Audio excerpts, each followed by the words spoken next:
Buenas tardes, doctora, se escucha. Bien, hoy vamos a continuar el tema que habíamos empezado en la anterior clase. Si ustedes recuerdan, habíamos hablado de la espectroscopía de emisión atómica. Hoy nos vamos a referir a la espectroscopía de absorción atómica.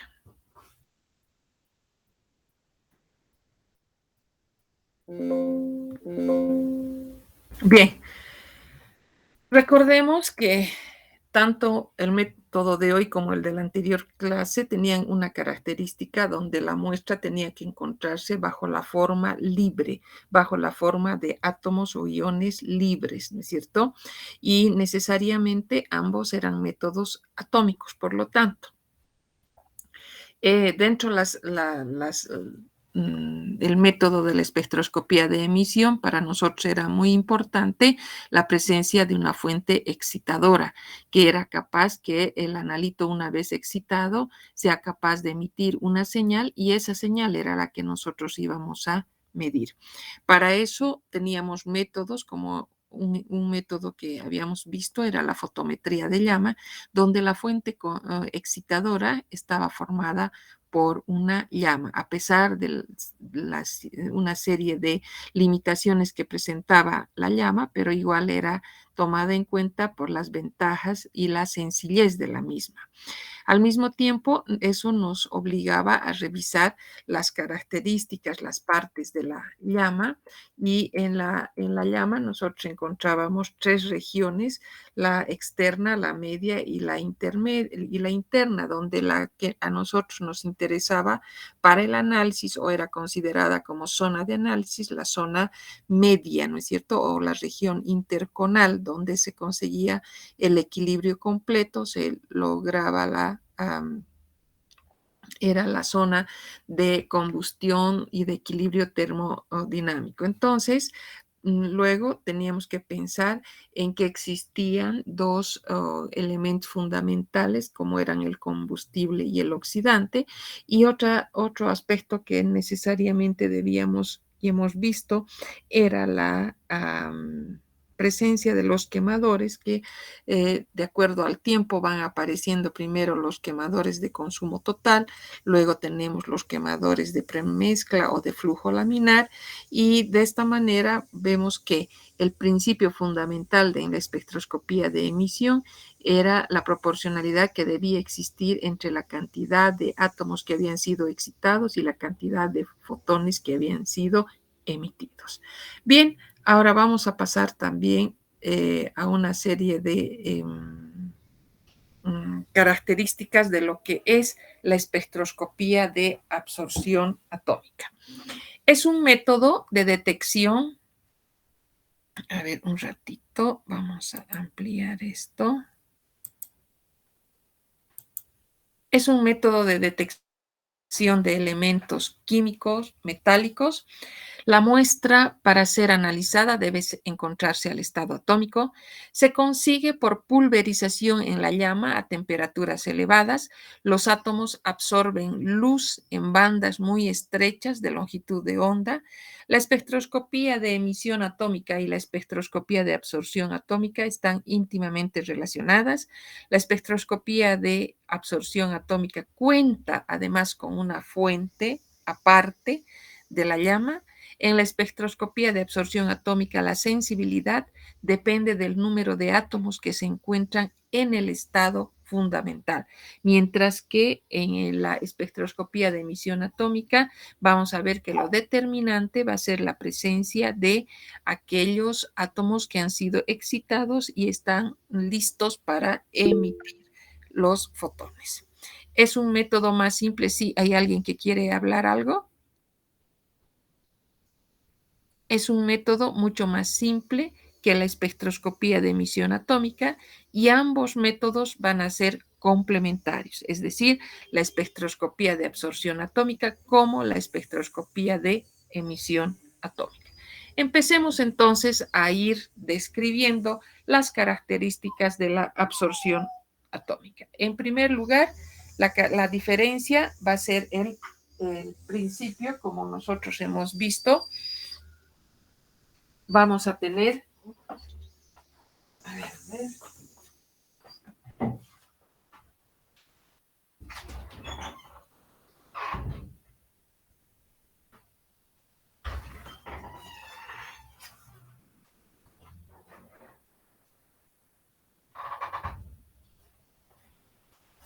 a ver. Bien, van a disculpar, vamos a empezar ahora. Bien, vamos a hablar entonces que se tratan de métodos de detección de elementos químico-metálicos. Este tema que abarca la espectroscopía de emisión y la espectroscopía de absorción atómica es aplicado en la determinación de elementos presentes en la tabla periódica. No podemos decir que uno sea, digamos, mejor que el otro, pero podemos ver que de acuerdo, ambos se complementan porque unos serán métodos de elección para la determinación de algunos elementos, tal es el caso, por ejemplo, de la espectroscopía de emisión atómica, constituyen métodos para la determinación del sodio, del potasio, del calcio, mientras que en el caso de la espectroscopía de absorción atómica tenemos la posibilidad de la determinación o la aplicación para la determinación del plomo, del cadmio, del zinc y otros elementos más. Entonces, dentro de estos elementos que nosotros podemos manifestar, tenemos al magnesio, tenemos al cadmio, como habíamos visto anteriormente. Ahora, la muestra para ser analizada debe estar al estado atómico. Ya el nombre del método, como ser la espectroscopía de emisión o de absorción atómica, una característica es que nuestro analito tiene que encontrarse bajo la forma o debe llegar, debe alcanzar la forma libre, debe encontrarse bajo la forma del estado atómico, bajo la forma de iones libres, ¿no es cierto? Entonces, cuando nosotros nos referimos a este tipo de métodos, vamos a ver que se consiguen por la pulverización en la llama a temperaturas elevadas. En la emisión también nosotros habíamos mencionado el papel que jugaba la temperatura y los factores que podían determinar también la temperatura. En este caso, igualmente, vamos a ver que la temperatura tiene su importancia, como veremos a continuación. Los átomos absorben luz en bandas muy estrechas de longitud de onda. Esta técnica, que se basa en la absorción específica de la radiación por los átomos que no están excitados, es un método de elección para el análisis de elementos que pueden encontrarse, digamos, disueltos, algunas trazas de metales disueltas en líquidos. Es un método cuya sensibilidad para determinar estos elementos podemos hablar del orden de una parte por millón o inclusive pueden encontrarse en concentraciones menores. Este procedimiento va a emplear a la llama como un elemento que le va a permitir transformar las soluciones del analito y llevarlos hacia la forma de átomos que pueden encontrarse o pueden hallarse en un estado gaseosa. ¿Qué tiene en común esta técnica con otros elementos? La presencia de sus componentes. Por ejemplo, la espectroscopía de absorción atómica va a tener una fuente de radiación. Nosotros en la espectroscopía de absorción molecular hemos visto una fuente de radiación continua. En este caso, nosotros nos vamos a referir a una fuente de radiación, pero de líneas, es decir, va a sustituir a la fuente de radiación continua.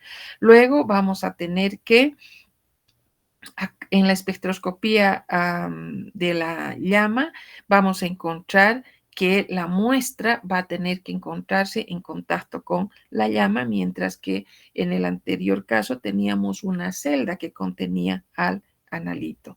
Podemos contar con un monocromador, podemos contar con un detector, mientras que las medidas en espectroscopía de emisión atómica se basan en la emisión de átomos excitados térmicamente. En la espectroscopía de absorción atómica se basa en la medida de los átomos que se encuentran al estado o bajo el estado fundamental, que es diferente. Esa podríamos mencionar que va a ser la característica fundamental.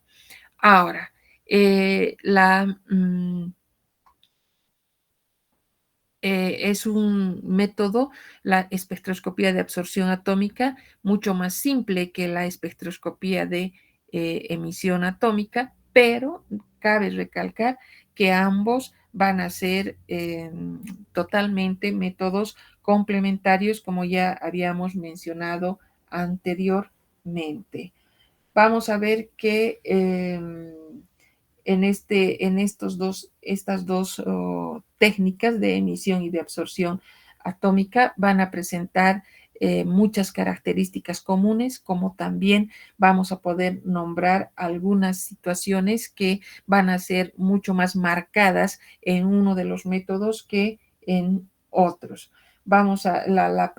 Cabe hacer énfasis en el principio de ambos métodos, tanto en el caso de la espectroscopía de emisión atómica, en la que nosotros contamos o se funda este método en la cantidad de átomos que han sido excitados y la cantidad y la proporcionalidad que debe existir con la cantidad de fotones emitidos. En cambio, en el caso de la absorción atómica, aquí lo que nos interesa van a ser aquellos átomos que se van a encontrar en el estado fundamental. Por eso decimos que en la espectroscopía de absorción atómica la sensibilidad dependerá del número de átomos que se encuentran al estado fundamental.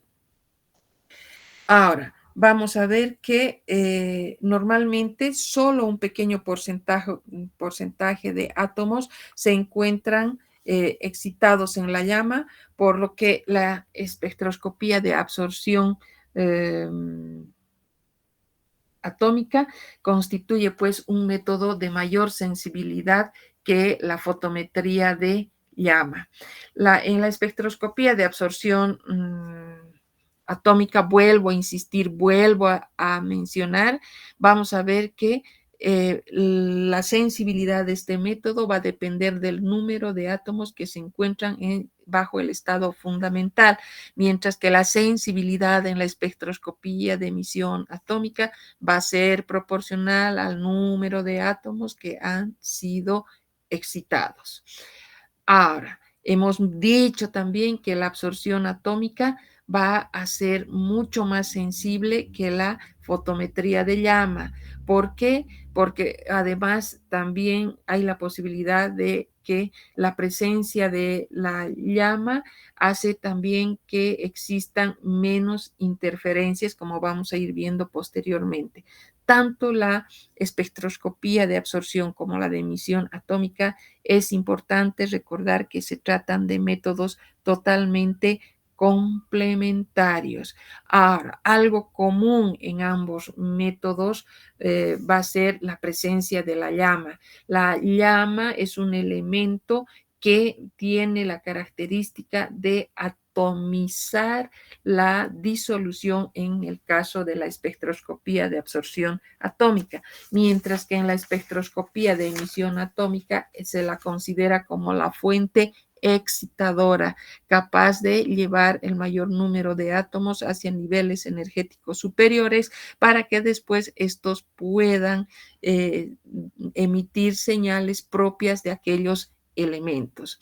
En la espectroscopía de absorción atómica cabe recalcar también que se determinan trazas de metales que pudiesen estar disueltos en muestras líquidas y además la particularidad, la característica, el plus, si vale decir, vamos a ver que permite la determinación de elementos que se encuentren en distintas o en diferentes concentraciones y que están en el orden de una o cantidades inferiores a una parte por millón. Ahora, la temperatura, como en el caso de la espectroscopía, tiene también o juega un papel importante, pero en este caso va en el método de la absorción, depende los resultados menos que en el caso de la espectroscopía de emisión atómica.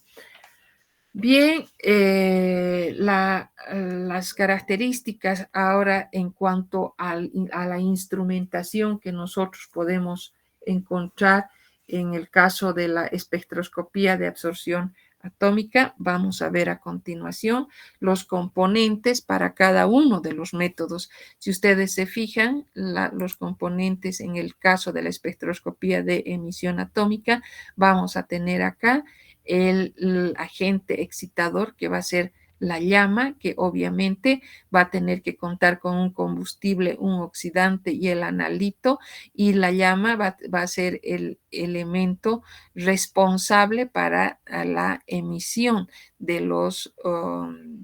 la emisión propia, única o característica del analito. Vamos a tener en cuenta que necesitamos contar con un quemador, que puede existir la posibilidad de utilizar un quemador de consumo total o también el quemador de flujo laminar. En cambio, en el caso de la espectroscopía de absorción atómica se utiliza generalmente o la mayor parte de las veces, o sea, es el quemador de uso general, o sea, específico, va a ser el de flujo laminar. Ambos van a contar con un monocromador. En la fotometría de llama, ojo, la característica es, como su nombre dice, a nivel del selector de longitud de onda, es decir, el monocromador va a estar sustituido por un filtro, cabe recalcar. Luego vamos a tener que en ambos casos, en ambos métodos, contamos con un monocromador, contamos con un detector, el amplificador de señal y finalmente el registrador. ¿Cuál va a ser la diferencia fundamental o la presencia, digamos, típica en la espectroscopía de absorción? La presencia de la lámpara de cátodo hueco, es decir, vamos a contar con una fuente de radiación, pero de líneas, como hemos mencionado anteriormente. Habíamos trabajado con fuentes de radiación continuas. Aquí tenemos que hablar con fuentes de radiación de líneas, y por eso la más óptima, la de mayor aplicación, constituye la lámpara de cátodo hueco, que cuando nosotros la estudiamos, no sé si está, aquí está, la fuente de línea va a ser característica de emitir una línea única, estrecha, entre estrecha de 10 a la menos 2 nanómetros. Se caracteriza por ser bastante intensa, y la anchura de líneas va a ser estrecha. Viene a constituir la parte más crítica, la fuente, porque es difícil medir con exactitud la absorción de las líneas estrechas. Entonces, cuando nosotros nos referimos a la espectroscopía de absorción atómica, aquí tenemos una lámpara de cátodo hueco donde encontramos distintos componentes, como es una lámpara cerrada al vacío, que tiene un gas que puede ser el neón o el argón a una determinada presión. Vamos a tener el cátodo hueco, que tiene la forma de una copa. Vamos a tener el ánodo, que se encuentra lateralmente. En este extremo, una ventana de cuarzo que va a permitir pasar las señales características del ultravioleta. Y aquí tenemos una lámpara que se encuentra, diríamos, íntegra o tal cual podemos observarla. Bien, vamos a revisar algunas características de la fuente de radiación. Entonces, vayámonos acá. Cuando hablamos de la lámpara de cátodo hueco, necesariamente tenemos que pensar en una fuente de luz que proporcione o que tenga las características de ser bastante intensa, debe tener, como hemos mencionado, una anchura de línea totalmente estrecha a las longitudes de onda correcta y está generalmente fabricada con el mismo elemento que se analiza. Estas lámparas de cátodo hueco que estamos viendo en la diapositiva son las de mayor uso, las que se emplean con mayor frecuencia porque producen, como habíamos mencionado, líneas intensas de emisión estrecha de aquellos componentes de la lámpara del cátodo. Es decir, cabe recalcar que esta especificidad que presentan las lámparas es debido a que en su construcción se utiliza el mismo material cuya determinación se está realizando. Si bien nos va a dar un nivel de especificidad bastante elevado, también podemos comprender que presenta unas desventajas desde el punto de vista económico, porque hay que ir cambiando, hay que ir variando, aunque a pesar que en la actualidad ya se ha logrado, diríamos, contar con algunas alternativas que todavía no serán óptimas al 100%, pero que ya permite tratar de tomar en cuenta una mezcla o unas aleaciones para poder utilizar diríamos, en algunas otras más determinaciones. Entonces, cuando nos referimos a esta lámpara de cátodo hueco, necesariamente es una fuente de líneas y es capaz de producir la mayor de las líneas de emisión del metal del que está hecho. Eso es algo muy importante. Vamos a ver que existe una corriente o sea, ¿cuál es la finalidad en la espectroscopía de absorción atómica? Nosotros vamos a ver que se convierten las muestras que inicialmente eran poliatómicas en muestras que van a ser monoatómicas, ¿no es cierto? Tienen que ser más simples, tienen que contener a los átomos durante el tiempo suficiente como para que la radiación pueda, diríamos, pasar y atomizar por el selector de longitud de onda. Es decir, que las lámparas de cátodo hueco las consideramos como las más óptimas y sencillas, prácticas en digamos, en este método y se tratan, diríamos, de la característica de emitir líneas intensas de emisión estrecha de cada uno de los componentes de la lámpara, del cátodo, y además existe o se presenta una descarga eléctrica en el gas de relleno, que hemos dicho que puede ser el argón, que puede ser el NEO, y los átomos ionizados excitados del gas de relleno van a ser acelerados entre el ánodo y el cátodo, como pueden ver acá. Vamos a ver, y al ser acelerados entre ambos van a chocar contra la superficie del cátodo, que tiene esta formita de curva, esta formita de copa, si vale el término, y el impacto, que es de alta energía, hace que parte del material del cátodo llegue a vaporizarse a baja temperatura. A este proceso se lo conoce con el nombre de bombardeo, y el vapor de baja temperatura se excita y va a ser capaz de emitir una radiación con la longitud de onda característica típica del elemento a estudiar. Ahora también debemos considerar que la lámpara va a emitir las líneas características del gas de relleno que nosotros podemos encontrarla. Bien, esas son las particularidades que nosotros podemos ver cuando existe, diríamos, encontramos a la fuente como es la lámpara de cátodo hueco.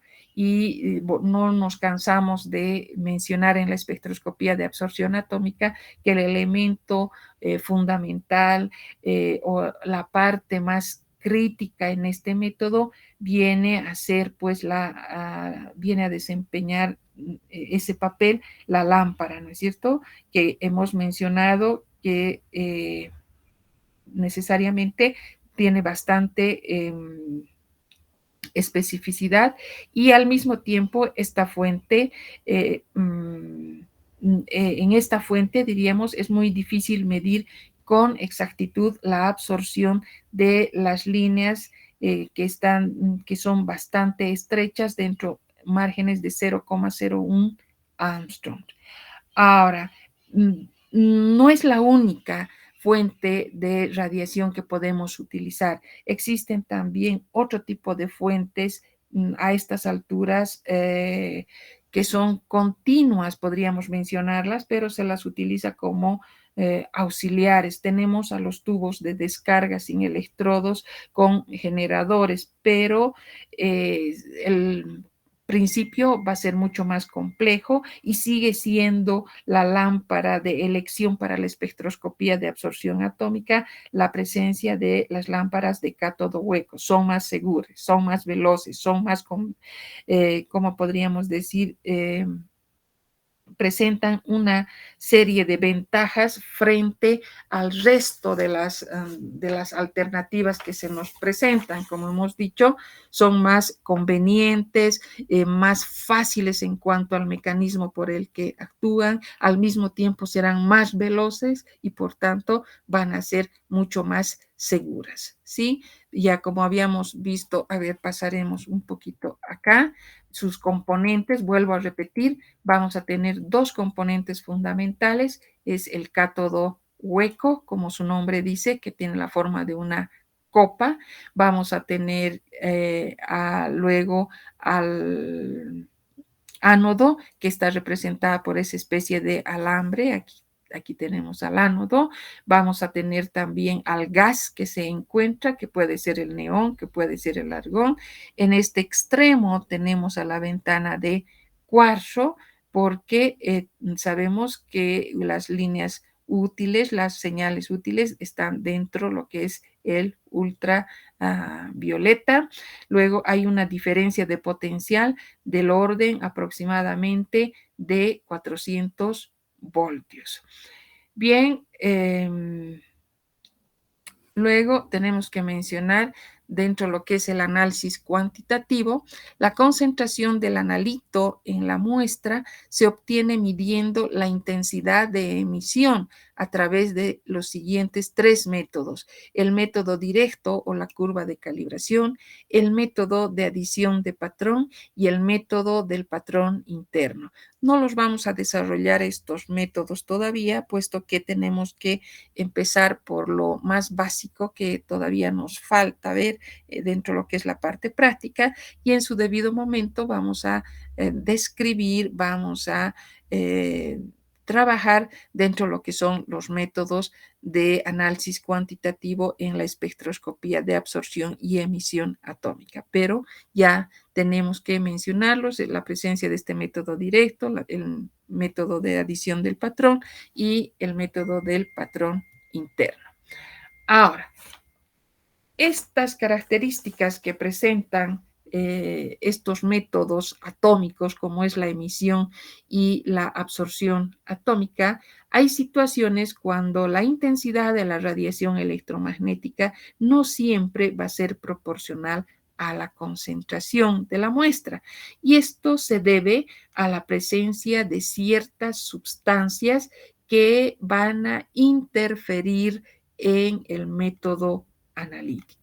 Y estas interferencias van a ser las interferencias químicas, van a ser las interferencias físicas, las interferencias espectrales. En primer lugar, nos vamos a referir a las interferencias químicas.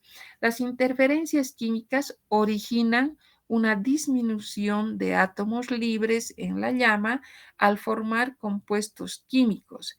El de mayor frecuencia es el producido por algunos aniones que forman compuestos de baja volatilidad con el analito. Y de esta manera hay que tomar en cuenta los mecanismos o las formas de ir corrigiendo estas situaciones que darían origen a las interferencias y por ende no poder contar con una proporcionalidad entre la intensidad y la concentración de la muestra. Por eso vamos a ir viendo, analizando cada una de estas interferencias y empezaremos por hablar de las interferencias químicas y tomar en cuenta las características de cada uno de aplicar cada uno de estas formas de corrección. A ver, ¿qué ocurre en las interferencias químicas? Se van a originar una disminución de los átomos libres. Suponemos nosotros que estos métodos tienen una característica, tanto la emisión como la absorción, es contar con la mayor cantidad de átomos libres, en estado libre.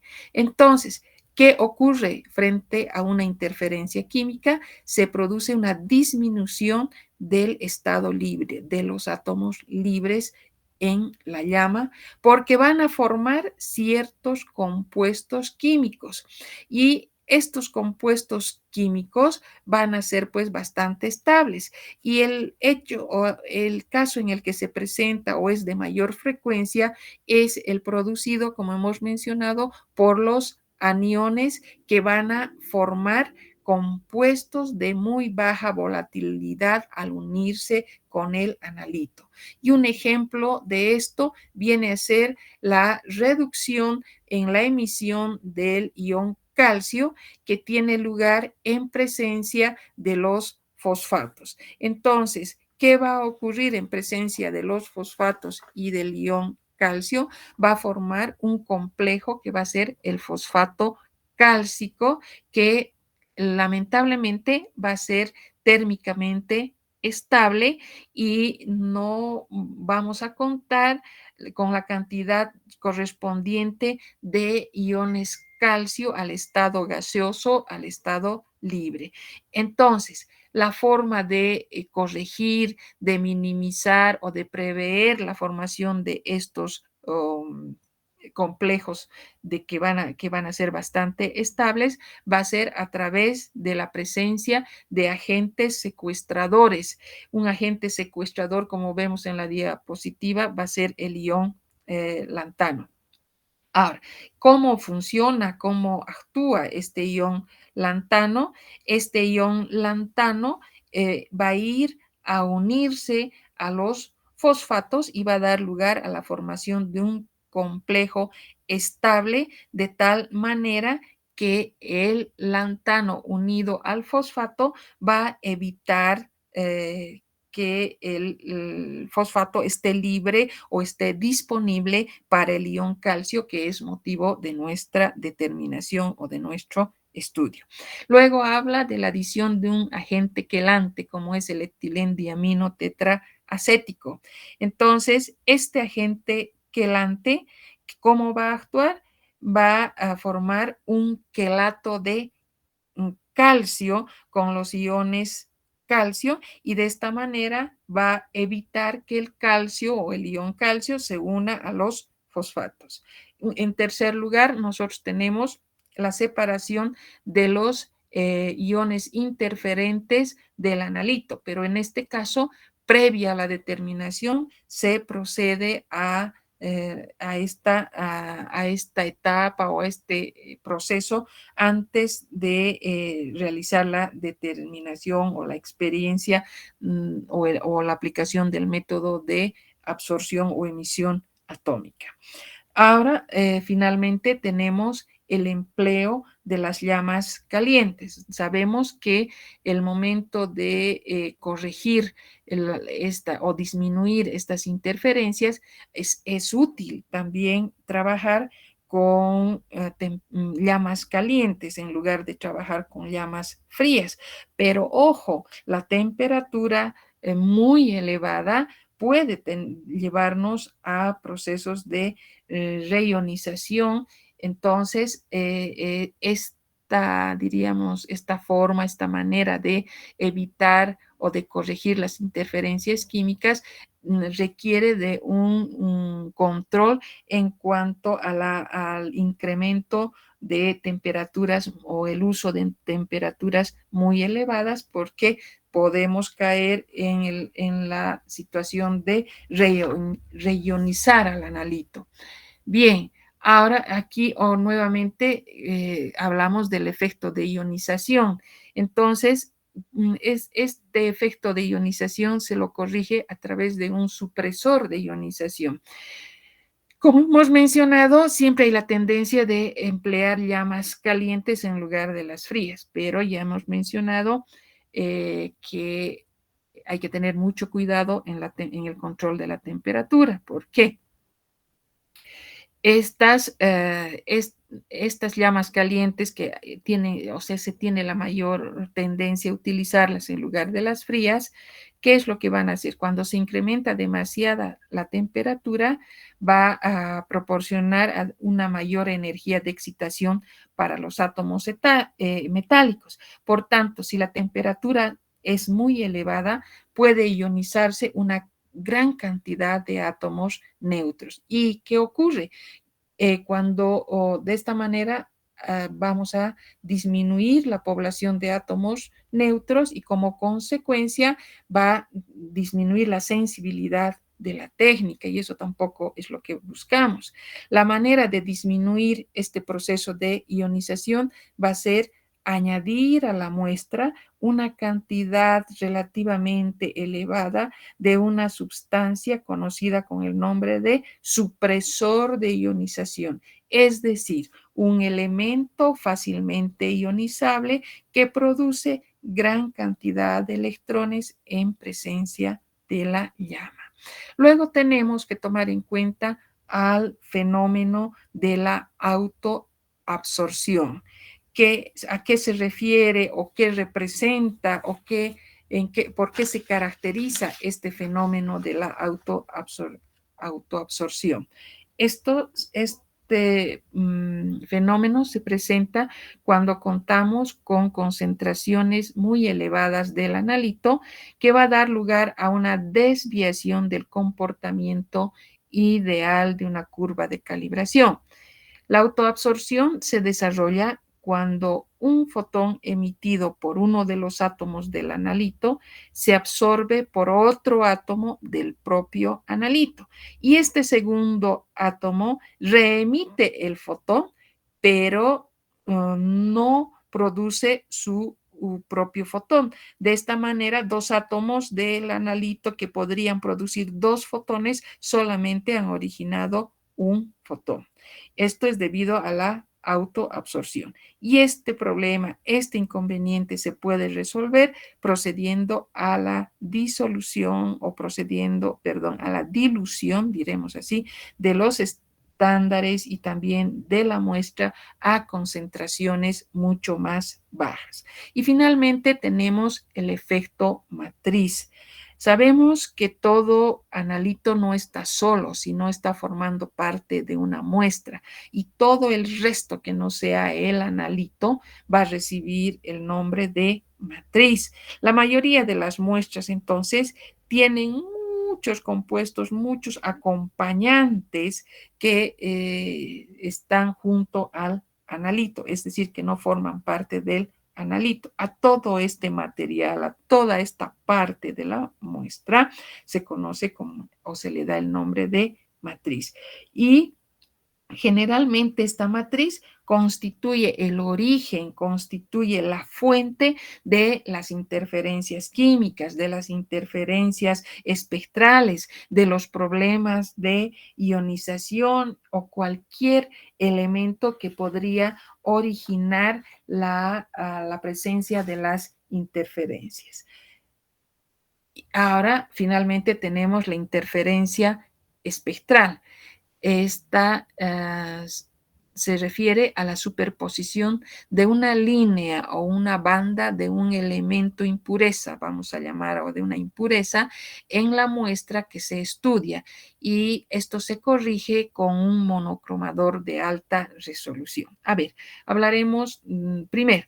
Hablaremos de la interferencia espectral y aclararles que muchas veces en algunos textos, ustedes cuando nos referimos a la espectroscopía de absorción atómica, mencionan como una ventaja de que la interferencia espectral ha sido anulada definitivamente. Y eso no podemos afirmar en el 100% de las situaciones, sino que siempre va a haber la posibilidad de contar con una interferencia espectral. ¿Cómo se presenta la interferencia espectral?